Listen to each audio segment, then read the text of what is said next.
AP రాజకీయాల్లో Narsapuram MP Raghurama Krishnam Raju episode hot topic గా మారింది.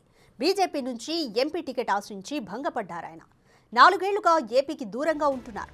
ఇవాళ మధ్యాహ్నం నుంచి భీమవరంలోని పెదమిరంలో నియోజకవర్గ ప్రజలకు అందుబాటులో ఉంటానని ప్రకటించారు.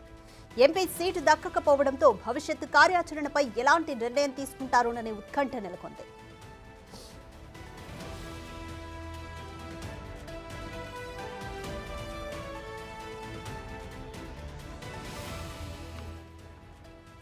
ఇప్పటికే జగన్ బీజేపీ నేతలను ప్రభావితం చేయడం వల్లనే తనకు ఎంపీ టికెట్ రాలేదని రఘురామకృష్ణంరాజు ఆరోపించారు. ఎన్ని అవాంతరాలు ఎదురైనా జగన్ పై ప్రతీకారం తీర్చుకుంటానని ప్రకటించారు. రఘురామకృష్ణంరాజు వ్యూహం ఏంటి? ఎన్నికల బరిలోకి దిగుతారా? పాలిటిక్స్ నుంచి రిటైర్ అవుతారా? భీమవరంలో ఆయన ఏం ప్రకటిస్తారోనని సర్వత్రా ఆసక్తి నెలకొంది.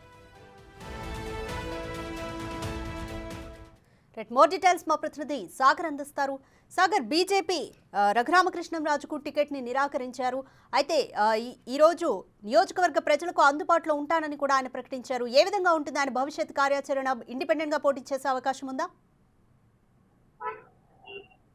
రాధిక, నర్సాపురం పార్లమెంట్ అభ్యర్థి రఘురామకృష్ణంరాజు వాస్తవంగా నర్సాపురం పార్లమెంట్ కి మరొకసారి కూటమి నుండి టికెట్ ఆశించి భంగపడ్డారని చెప్పుకోవచ్చు. నర్సాపురం పార్లమెంట్ సీటు బీజేపీ వర్మకి కేటాయించడంతో ఇంచుమించుగా ఆయన అలకపాన్పై ఎక్కారని చెప్పుకోవచ్చు. ఈ పరిణామాలతో రఘురామకృష్ణరాజు పూర్తిగా షాక్ తిన్నారని చెప్పుకోవచ్చు. నర్సాపురం పార్లమెంటు పరిధిలో ఉన్నటువంటి రఘురామకృష్ణరాజు అభిమానులు, అనుచరులు సైతం పూర్తిగా షాక్ లోకి వెళ్ళిపోయిన పరిస్థితి. ఇప్పుడు ఏం చేయాలనే దాని మీద తీవ్రంగా ఆలోచిస్తున్నారని చెప్పుకోవచ్చు. ఇప్పటికే రఘురామకృష్ణరాజు సీఎం జగనే తనకి సీటు రాకుండా అడ్డుకున్నారు. బీజేపీ మాజీ అధ్యక్షుడు సోము వీర్రాజు పాత్ర ఉందంటూ కూడా కొంత ఆయన వ్యాఖ్యలు చేయడం తీవ్ర రాజకీయ చర్చకు తెరలేపిందనే చెప్పుకోవచ్చు. ఈ రోజు ఆయన 4 ఏళ్ల తర్వాత మొన్న జరిగినటువంటి సంక్రాంతి పండుగకి భీమవరం వచ్చారు. ఆయన పండుగ 3 రోజుల పాటు భీమవరంలో ఉండి మరలా ఢిల్లీ వెళ్ళిపోయారు.